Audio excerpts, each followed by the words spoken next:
Every day I wake up, wake your ass up. The Breakfast Club. Y'all finished or y'all done? Morning, everybody. It's DJ NV, Jess Hilarious, Charlamagne the Guy. We are the Breakfast Club. Loren LoRosa is here as well. We got a special guest in the building. And NV just insulted her for no reason. I I don't know what that was. Just so insult her. disrespectful. It was so ridiculous and out of pocket for no goddamn reason. You should be ashamed. Damn. Garcelle Beauvais is here. Yes, Welcome. she is. And I didn't mean to offend you. Yes, you yes, she you said, did. NV, how's your family? I said, mine are good. How's yours? She said, the boys are 18. I said, they're getting old. No, that's not what you said. y'all You said, said that. you said you're getting old. You said getting old. I meant the boys are God getting old. damn. Lord Jesus. Oh, my Luckily, I'm not that sensitive. Right. I was talking about the boys. Okay, I believe you. Well, wine gets better with time. Yes. And you are fine wine. Thank Yes, you. yes, I yes. appreciate that. I'll How are take you it. feeling? I'm feeling really good. I'm really in a great place. Work is, popping. I have this great new movie that's coming out, and I'm producing. It's been really, really fun. Do you miss Housewives at all? No, So you're not coming back at all? not anytime soon. Wow. No. So for I mean, it was great. It was great in terms of I got a new audience, and there were really wonderful things that happened because of the show. But I think my time was up. Yeah. So why did you leave? Because your time was up, or was it contracts? Was it more No, money? Or was no, nothing like that. I just couldn't do it anymore. It was really hurting my spirit. Gotcha. I just couldn't do it. Yeah, that was really it. People try to pit you and Beauvais against each other, and they thought that was I don't the know reason. why. No, not at all. Not at all. I mean, I met with Beauvais prior to her coming onto the show for lunch. We got along great.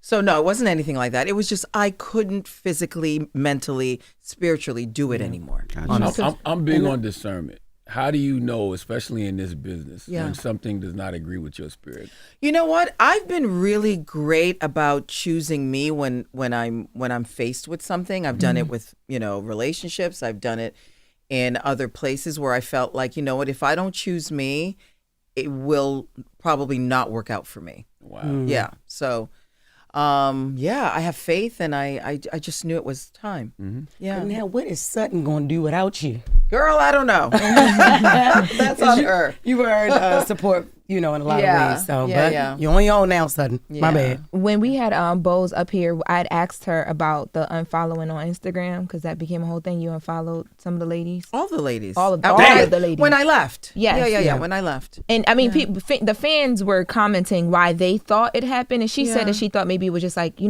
go through a breakup, you just want to get rid of everything. That's exactly right. What was the reason? I just needed space. I just didn't, I follow people who I want to see what they're doing and I want to support. And if you're not in my life, I don't see why I need to follow you. Yeah. God says, I don't want to see what they're doing. No. Who cares? There's no need for it. Damn. There was also the thing too of when Erica Jane and when Erica Jane and Beauvais were on Watch What Happens Live, and Andy asked about you not returning to the show. Did you see that clip? I saw the clip, yeah. How did you feel about the answers? Mean Girls. That's all. What was the clip? Because me and Charlamagne looking at each other like, I don't know what that clip was. So basically, he asked about how they felt about Garcelle not returning to the show, and they were silent.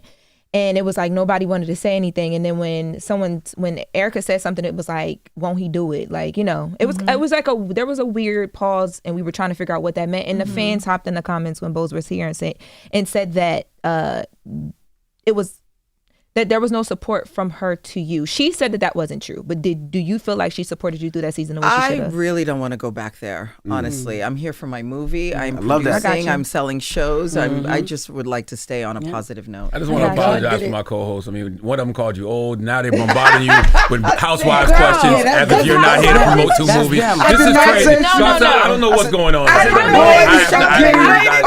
is crazy. How many times you go places and people are like, I think we attached to you so much on the show because we're in your life. And she's still going. And that's what I mean. Garcelle told her So it's no disrespect. still It's just going. we fans of you and we miss you on the show. Thank We're going to you. miss you. I appreciate that. I understand what you're I understand. It's also your job. That ain't me. I'm still attached to fancy. Oh, okay. I know. And I know that you probably like, look, I ain't fancy no more either, but no, you always gonna be fancy. I loved that character. Yes. I loved that job. Like I had never really done comedy and meeting Jamie and us having instant chemistry. Yeah. And we thought if we did 13 episodes, we would have been golden. We ended up doing 100 episodes. Like, I mean, it's unbelievable. I can't go anywhere without someone saying fancy. Yes. He says when he's out, they're like, where's fancy? So it's like, people connected with that, and that's a great thing. That's how it was when you walked in the room. I don't know if you heard me. I was like, oh shit. Like, it's like when you walk in, I'm like, dang, this is Damn, I can't wait to bombard her with Housewives questions. He's not gonna let it go. But God did it, and God is doing it because you have not only one movie, you have 2 films, but you're up here for Taking That a Truck Stop, which also your production company actually shot that as well. That's amazing. Congratulations. Thank you so much. I mean, doing this franchise, the Black Girl Missing franchise, has been an amazing thing. And that's what I'm so grateful for getting the platform to be able to put out things that I think will help our community, help us. And I was sick and tired of seeing the disparity of when Black and brown people go missing, that we weren't getting the same coverage. We weren't getting the same urgency or validation. And we put out this movie, the first one, thinking that, okay, if we can get people to talk about it, that's a good thing. And then the numbers went through the roof, and it was trending on Twitter at the time. And now we're on to, movie 3. So it's been really amazing, and meeting amazing journalists who say, you know what, we take accountability too. Because we can tell you who the John Bonets are, the Gabby Petitos, the Natalie Holloways, but we can't tell you the names of the Black girls because we're not featured like that. And that's what we want people to do, is to know who we are when we go missing. So the Black Girl Missing movie subtitle is very intentional. Yes, very intentional. Absolutely. Absolutely. I'm sure you did a deep dive into a lot of the young Black girls that are missing. If you can break it down, because I'm a father of 4 girls. Yes. Where is the biggest place that these girls are taken for, and what reason? Is it the mall? Is it bus stops? Is it coming from school? Like, what is the biggest, so I can be on more anxiety? It's actually everywhere. The second movie we did was called Abducted at an HBCU. And we're really trying to teach not only girls, but boys too. Like, when you're in college, build a community, so that if you don't show up for classes for 3 days, somebody's going to go, where's so-and-so? That's right. Like, it's about having a community, but it's also ringing the bell. And my niece has girls in college, and she was like, you're scaring me with your movies. And I go, I'm trying to scare you, just so that we're all aware. So it can happen anywhere. The malls, there are guys that groom the girls. I mean, there's all kinds of ways of these girls going missing. I mean, I was just in Vegas at the airport, and I went to the bathroom, and the minute I closed the stall, there's a whole sign about if you're being abducted, if you're being trafficked. So it's everywhere. I was in Alabama this weekend. I took a picture because I just thought it wasn't strange, but one of them was like, if you're with somebody who wants to offer you money. I was like, what? Yeah. Wow. And they also target girls who, sometimes are more vulnerable. And maybe there's, people at home are working, so she's alone a lot, or there's, all types of ways. So I just took that. How about that? Saturday morning. You said, didn't they ask you one time when you was with your daughter? Didn't they ask you? Oh, yeah. I was on the plane, and somebody came on the plane and was like, is that your daughter? And I'm like, I hope so. But I'm actually glad they're asking, right? Yeah. Just because it's so prevalent. When we not everyone's aware of that. Yeah. In this movie, you talk about community. In this movie, your community, your truck community shows up for you in a big way, and it's through I don't want to give it away, but they show up for you in a big way. Yeah. What's the importance of not finding community, but knowing how to utilize it best in a high stakes situation, like once someone goes missing and the cops won't help you? Right. And that's one of the things. I will answer your question, but like, a lot of families have to take it upon themselves to look for their family members because they're not getting the support they need. So with the trucking community, by the way, there's a group of female truckers that are like badasses, and we take it for granted. These people are on the road a lot. They're alone. They're missing out on birthdays and anniversaries, and their job is dangerous. So we wanted to showcase that there's a community in every sector of life, no matter what you're doing, no matter what your profession is. It's like, let people know that you're around. Yeah. I wonder if the female truckers call the men they pick up lot lizards. Or is that just there is that. Yes, okay. yes. That is a thing. Gotcha. But you know what? I learned a lot. Like, these truckers, when they go Just to the his husband's a truck driver. That's why she's looking like that. But he is so Oh, narrow-minded. anyway. How long have y'all been together? No, I'm talking about this man sitting across from me is narrow-minded. I'm talking about this man. How long have you been together? No. But you weren't a lot lizard, Jess. No, I was not a lot lizard. Yeah. No, all the lot lizards, they were before me. Gotcha. Thank you. Go ahead. I'm sorry, Ms. No, but Carter. tell me about your husband, though. How long has he been doing it? So he's been in the business for 5 years. Okay. Or whatever. But like I met him 3 years ago. So he was like 2 years into it when I met him. And yeah, you know, he had a couple of lot lizards here and there, you know. Okay. But when I came in, they laughed. Okay. Great. Yeah. Great. I just wanted to know what female truck drivers call the men that they pick up. That's all. You know what? I don't know if they have a name for them. I'm pretty sure she didn't do that research to do this movie. Got you. It's not it. So I was like, why And did I how do you come to deal that? with him being on the road? I'm still trying to deal with it. Okay. You know, because the schedule, with my schedule and his schedule, we're trying to figure out like how we can balance. And then we have a 1-year-old. Oh, so you we're still trying to balance that and still trying to be Congrats. full-time lovers. That's very Yeah, hard. Very good. hard. You should. Yes. And he's Mexican, so you know what everything going on in the world. Yo, Garcelle's face is like, why did I come this morning? I was in a happy mood. We love you. Are you talking about We love Ice? you. Yeah. Yeah. Yes. No, that's scary for everybody. Yeah. It's scary for everyone. No, It Jeff's really is. husband's not really running from ICE, right? No, he's not. Oh, No, but it my- don't matter. if he You don't have to was- run. You No. they profiling you. Yeah. Like, yeah. Even if you're a it's really citizen, yeah, sad. Yeah, it is Yes. sad. Yeah, Yeah. it's a horrible place to be. Oh Lord. But that's another topic. Why was it important to add the element of dealing with an autistic family member? We really wanted to. There's so much misconceptions about autism and what that looks like and what that is, and obviously there's different, there's different stages of autism. So we really wanted to showcase a character that is functioning, but that doesn't mean that just because she has autism that she's irresponsible. Yeah. But what happened was, because she's autistic, she's dealing with somebody online, and we all share too much, and she shared too much, and so then she gets taken, kidnapped. So yeah, it was important for us to. And then you are the cool, badass auntie. Okay. You know, who don't play. What was... Okay, so this is the first time I've ever seen you in a role like this. I've never played a role like this. So preparing for something so different from Yeah. what you are, Yeah. what was that preparation like? It was really, really fun because we got to talk to a couple of professional female truck drivers, and what she taught us was really great. And one of the actress who plays my sister comes from a trucking community too. But it was just all about like safety and how to drive and how to get in and out of the truck, which, by the way, the trucks are so tall. Yes. By the end of shooting, the back of my thighs were killing me. Oh, just from jumping up Just and from down. jumping up and down. But Yeah. it was just a fun role because it was like something different for me. Yeah. Yeah. I really enjoyed it. Even the fighting choreography. Even like, the fight. Listen. Yeah. I loved That was it. a lot. Okay. That was good. How does this affect you as a parent, as a mom now? Because you have young men, 18, Yeah. that are out and about in college, in school, Yeah. dating. How does that affect you? It affects me, and I'm much more aware, but I've always had conversations with my kids. One, because I have black kids, even though sometimes they look like they could be, But I've always talked to my kids, especially Oliver, about being respectful if the cops come to you, or just being out in the world, how to navigate being a black young man and being respectful, and because people will have misconceptions of you. Just because I remember I was in a supermarket with my son, Oliver, and he went to go get something, and I was in another lane. And as he's coming around, I was at the end of the aisle.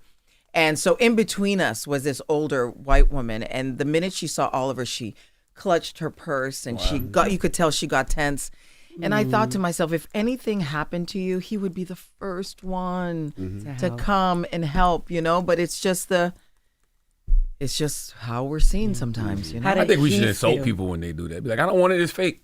Just see what they say. Like, I don't want a little dirty. I don't want that little dirty ass Clenching it, ain't nothing in it. But Yeah. how did he feel about that? Did he share with you how he felt about that in that moment, or did he? Yeah, even see he just it? kind of like brushed it off, like Yeah. I don't even know if he realized it, but I saw it because I saw him coming. Yeah. Why was it important for you guys to include the domestic violence element in the movie and align with the trucking world? Was there like research that you saw that paralleled the two? Yeah, or just no, wanted not to- at all. I think the writers just Got you. wanted to put that in. There wasn't any. It wasn't intentional in terms of like we had to do that. I think it was just to show like where Kai came from and why she was so connected to her niece, because she didn't have children of her own, and so that was really a way of setting that up. And I like the way, like, as the big sister, it's like the world is on your shoulders, but you're like, you know what I mean? But you're handling it.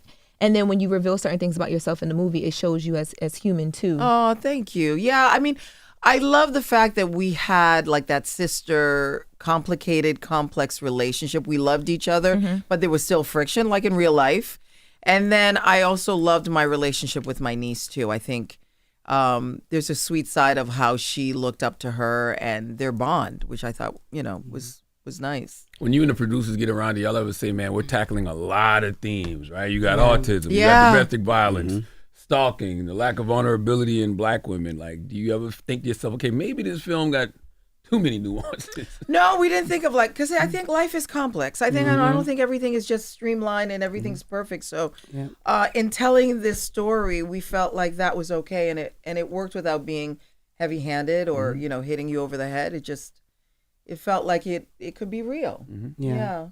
What does it mean to you to have a legacy network like Lifetime amplify these Black stories? Yeah, no, it means everything. I mean, when we brought them the first Black girl missing, they got it right away. They were like, how soon can we show this and can we, get behind it? It was really great because a lot of times people don't want to deal with the heavy stuff, but obviously Lifetime deals with, a lot of things, but they understood the assignment and I'm grateful for that. Yeah. And now we're on movie 3, so it's a good thing. Do you enjoy the acting part? Do you enjoy reality part? Do you enjoy the EP part? What's your favorite? Oh, my favorite is being a talk show host because I did the reel and before the reel I was up for The View and I did Hollywood Today Live. Yeah. I mean, that's my wheelhouse.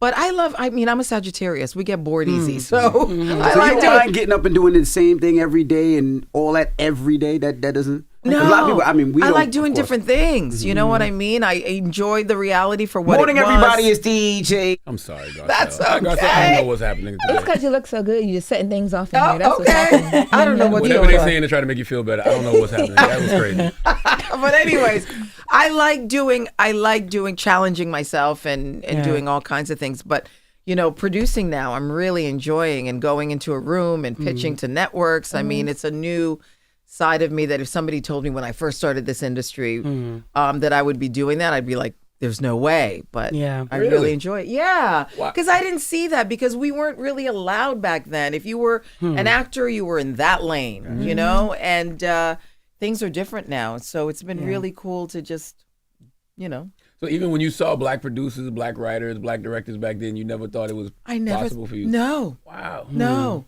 I thought, okay, I'm acting and I'll continue doing that, but I didn't see another road after that in terms of producing. I don't want to direct. That's not my thing, but producing I really like. Do you deal with an element of like imposter syndrome sometimes when you're walking into those rooms because you never kind of saw it for yourself? I just said that to a girlfriend of mine. I walk into going into Netflix and Hulu and ABC and pitching shows and I walk it out and I'm like, who the fuck do I think I am? Exactly who God made you to be. I guess, right? Yeah. But I think sometimes I couldn't have dreamt this big, coming from Haiti, not knowing the language, learning English, watching Sesame Street. I didn't know that all these things were possible. So I think that's the beauty of it is now I'm like, wow, that's incredible. And my kids can see that, I can be a mom, but I can also be all these other things too, which I think it's important for your kids to see. Absolutely. What was it stressful for you at any moment? Because you didn't only star in the movie, so you had to learn lines and everything, but you produced it and then your production company had, so you had to wear so many different hats. Yeah, for sure. I mean, we tried to make all the important decisions, obviously, before we started production. And then once I was on set, I was strictly an actor because that was important for me to just stay there. Yeah. Especially since it's a role that I haven't done before. Yeah. But yeah, it's been really fun. Yeah. It's been really kind of cool. Are you casting for any upcoming projects that you have? Yeah, sure. Do you want to? Absolutely, I want to. Okay, great. Absolutely. What do people tell you look like? Vanessa Bell Calloway. Yo, you fight him. Yes, I see Tiana Taylor too. Oh, that just went viral. Yes, that's my girl. Yes, she's amazing. And my father. And your father. Yeah, my father. Okay, well that's good. Yes, people tell me that all the time. But yeah, he is the father. Yes, he is the father. Okay. But I would love to audition for I one love of that. your Okay, projects, for sure. Absolutely. So, yeah. Okay. What's your favorite form of storytelling? Out of the reality, out of the talk shows, reality TV, the movies. My favorite. I think it goes back to hosting and talking to people because I love I'm curious about people. And so that's, I guess, my top thing. But after that, acting also. Yeah. Do you feel pressure to, as a producer, to one day have to tell a story from Haiti? I've wanted to. I've done, my first producing job was a short that I did about sex trafficking. And it wasn't so much about Haiti, but we shot part of it in Haiti. And I would love to. I would really love to. I feel like we can't get a break. So much rich history in that country. A lot of misconceptions.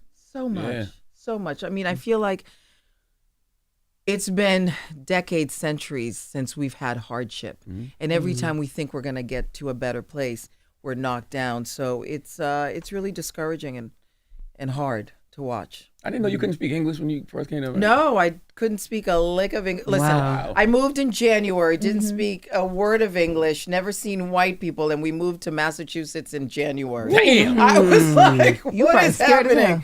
So I watched Sesame Street and learned A, apple, B, banana. And How old were you? I was 7. Wow. When did you discover the arts? And what processing? I've always would put on little shows for my family, so I always had it in me. Yeah. But I didn't discover. I was discovered as a model when I was 17. We moved to Miami because my mom couldn't take the weather anymore in Boston. So a friend of mine said, "Do you want to be an extra in a commercial?" And I was like, "What's an extra?" And he goes, "It pays $75 a day for 2 days." I was like, "Count me in." That was like big money back then. And I was in this commercial. By the second day, there was a pretty black girl that was a principal talent. And I went up to her and I go, "How do I do what you're doing? Like, I don't want to be an extra. How do I do that?" She wasn't having it. So I found out she was with this agency in Fort Lauderdale. I asked my mom to borrow her car. I drove up to Fort Lauderdale. I didn't have pictures. I didn't have an appointment. I didn't know anything. But I thought somebody's going to tell me something. Yeah. So I'm in Fort Lauderdale. I stop at a red light. I poke my head out to check my makeup in the mirror. So I do that, and then I'm reaching for my lip gloss in my bag on the passenger seat. And a hand comes in the car and scares the shit out of me. And it was the woman behind me. She got out of her car at the red light. She gives me a card and she goes, "You should be a model." And it was the agency I was going to without an appointment, without. Wow. Look at God. Okay. Wow. Look at God. Wow. You couldn't have scripted it. So now I show up and I got a card. So now I'm like, and they tested me. They got pictures. I did test shoots with photographers. And about 9 months later, Eileen Ford of the Ford Modeling Agency was scouting all over the country. And they asked 10 of us to come and meet with her. And I met with Eileen Ford and she said, "You should come to New York."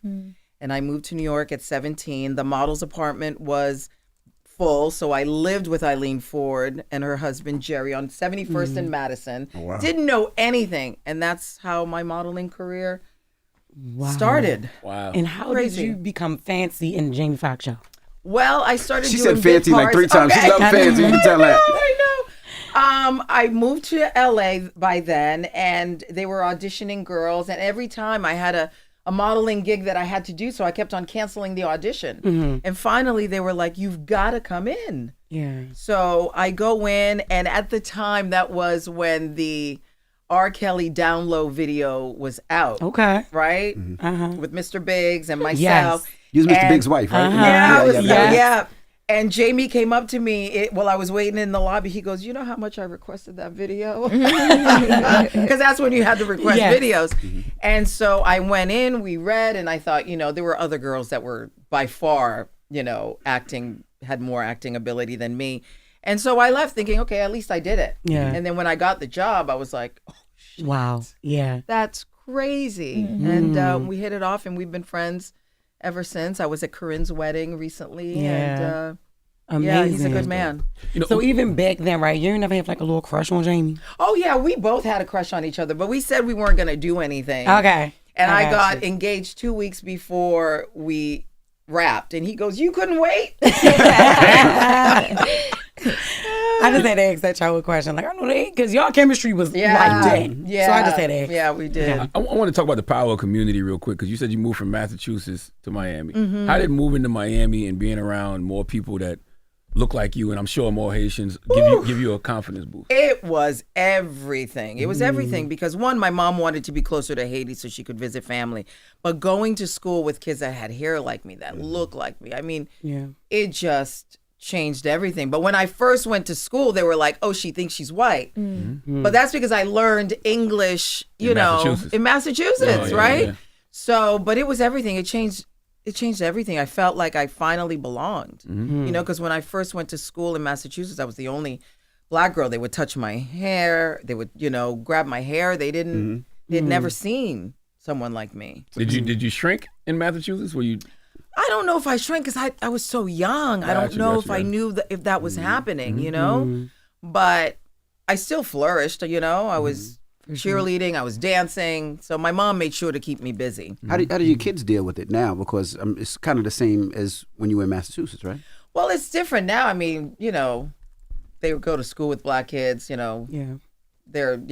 not their dad took, my ex-husband took one of my sons to a hairdresser, and he was like, "Only a Black man's cutting my hair, Dad." I was like, "I hear you. Yeah, I get it. What do you want people, the family members and the friends of people who may have been abducted and have went through these experiences? Their family members and friends, there's a level of like guilt that can happen sometimes in those situations. What do you want the message for them to take from the movie?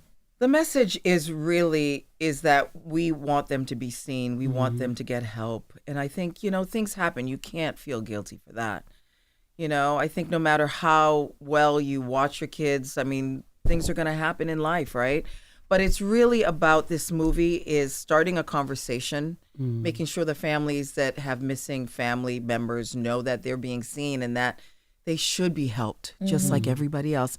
And I'm not saying we don't need to help other people. I'm just saying I want us to have the same urgency, the same compassion. Don't say, let's wait for 2 days.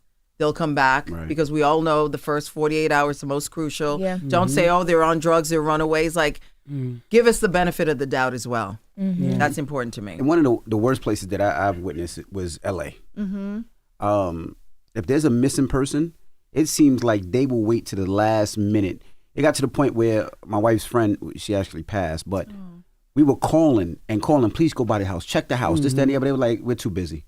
And I'm sitting there like, there's a possibility that you could save somebody. Right. And it was just like, no, we're too busy. Well, we had to get a family member to actually go out there and actually check. But, I mean, I'm sure you experienced that a lot when doing that homework. Yeah, it's opened my eyes a lot, which is why we need to keep doing this. We need to keep talking about it. And hopefully one day we won't have to. Yeah, Kevin Hart and I put out a project called Finding Tamika, and it was about a young girl named Tamika Houston who went missing in the early 2000s in Spartanburg. And you learn that Black girls and women get less media attention when abducted compared to white victims. Like, this is actual data studies that have shown. They call it missing white woman syndrome. Actually. There's a big publication that just did a 10-page spread on John Benet Ramsey, who's been dead 20 years, and we've never had anything like that. With I don't know if you've been seeing the news about Kata Scott, the young girl who was found dead in Philly.